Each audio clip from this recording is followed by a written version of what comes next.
What is up, everybody? This is Lyle, No Hippie Trucking and Transportation, and I am coming at you from the Salt Lake City terminal. We had a trailer refused, which kind of shortened up our run, but we'll get to that. This has been my first week with my co-driver on the truck. We left the Salt Lake City terminal and picked up a load at Hershey out in Ogden, Utah. That load was late. We were supposed to get the load at 2 o'clock. We got there about 1. The challenge that put on us was that our clock was ticking. What I really wanted to do was ride this load out as far as possible, then get kind of close to our 90, which was a Safeway in Tracy, California.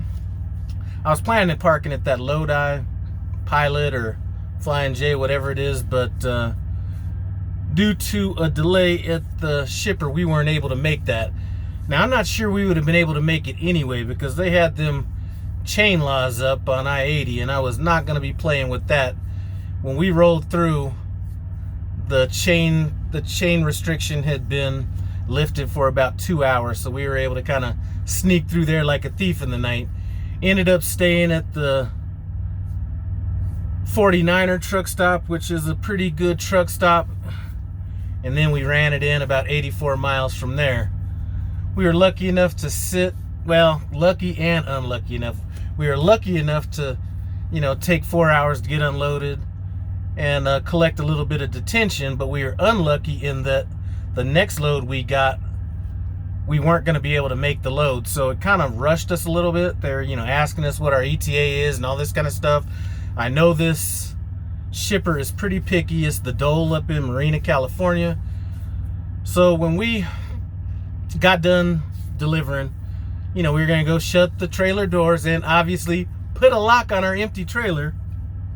Look back there, we're trying to speed things up. Everything looked fine with the reefer off. So we were like, bet, let's run out here, get this trailer wash, shoot our dispatcher and ETA, and roll on. So we got there about 30 minutes late.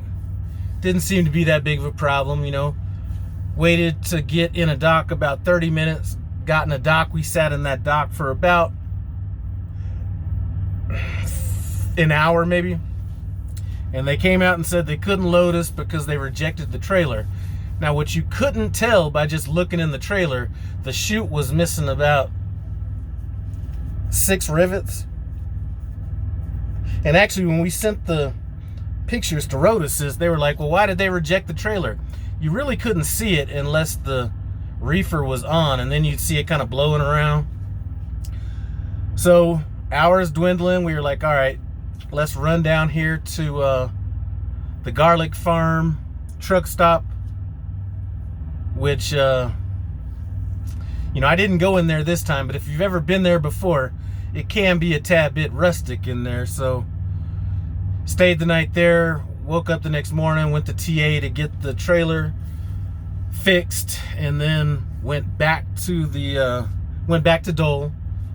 Got us in the door within 15 minutes, or even quicker than that. Got us out of there within like 45 minutes.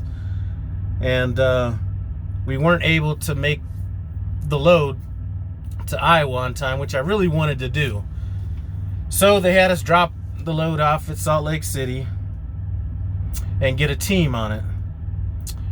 Well, hopefully the team wasn't urgently waiting for this trailer to come in, because they flagged this trailer, had to go to the shop and get an oil change. So if they were waiting for that load, I don't know how long it was going to take to get fixed or what, but that's the challenge that they're going to have to deal with. So drop the load here. Sent a message to my fleet manager telling him the load was done. He said, are you ready to load today, or do you want to wait till the morning? We only had about 4 hours and 30 minutes left on our 14-hour clock, so I just said, you know what, we'll just pick this up in the morning. Hopefully get a load going east.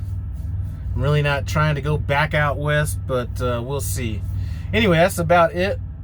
Things are going good with me and the co-driver and everything. One thing about him is he could see way out into the distance because he'd be up here riding like this. Let me pump this seat up right quick.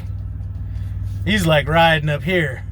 You know what I'm saying? So he could see over all the mountains and all that stuff. So that's good for him. The further ahead you can see, the better, I'm guessing. But maybe not all that comfortable.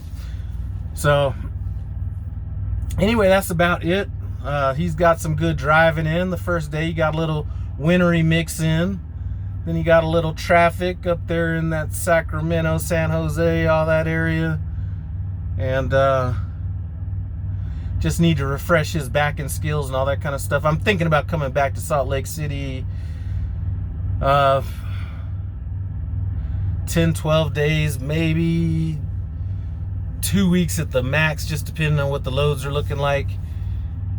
Get him evaluated and then begin the TNT process, which I will be trying to complete in 5 weeks or less, as the religious people say, Lord willing.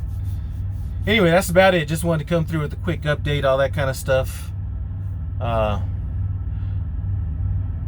sure we'll be able to get my co-driver on camera at some point. He's kind of a gregarious kind of guy, so I'm sure he'll come in here and you're going to be saying, that is a motley crew right there. I might not have paired those guys together. But anyway, that is about it. I'm going to come back here and, as they said in the Marine Corps, hit the rack. I just got done with the shower, as you can see by these ashy knuckles right there. Hopefully we'll have a load in the morning or something sent to us tonight so I can at least start preparing for it. But that's really all I wanted to say. I do appreciate you guys stopping by No Hippie Trucking and Transportation. As always, comment, subscribe, and I'm out.